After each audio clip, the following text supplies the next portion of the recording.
Lately, there have been a few notable shooters out there that have managed to be pretty darn good, but I still find myself looking for a shooter that completely wows me. After going hands-on with Gunfire Games' upcoming third-person survival action shooter, I was pleasantly surprised to discover that it mixes up genres in a way that I've never really experienced before. With this in mind, the game could rise like a phoenix to be something special. I'm Brad Crespo, and this is NoiseyPixel's preview of Remnant from the Ashes.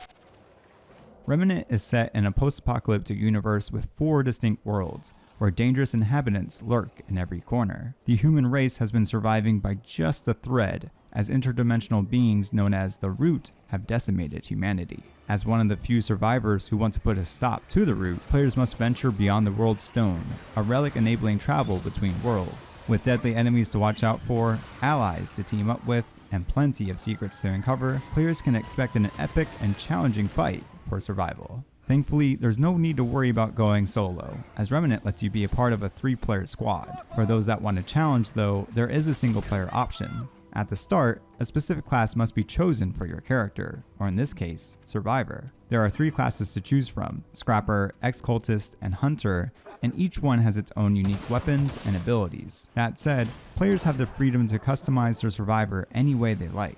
The flexible gear progression system that's similar to that of the one in Tom Clancy's The Division is actually a nice change from the usual gear formula that's found in a majority of shooters. With Remnant, expecting the unexpected is what players will need to constantly keep in mind. You see, each world is dynamically and randomly generated, so of course, every time you explore a world, it isn't always going to be the same.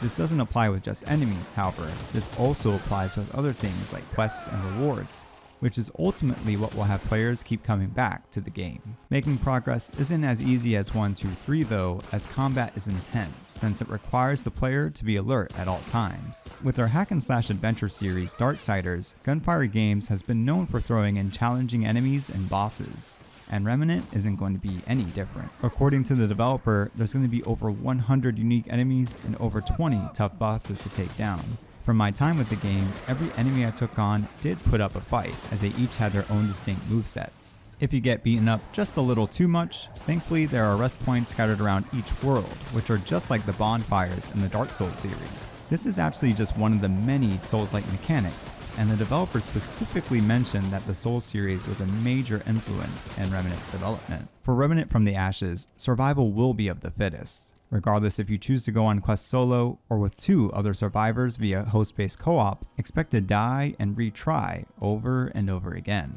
With its deep and challenging gameplay alone, Remnant from the Ashes could be a fight for survival worth taking on. Remnant from the Ashes is coming to PlayStation 4, Xbox One, and PC via Steam August 20th for $39.99, and the game is currently available for pre-order. Thanks for watching. You can read our full preview at NoiseyPixel.net. NoiseyPixel is run by a group of gamers who work hard to deliver news, reviews, previews, and more. Please subscribe to keep up with all of our future content.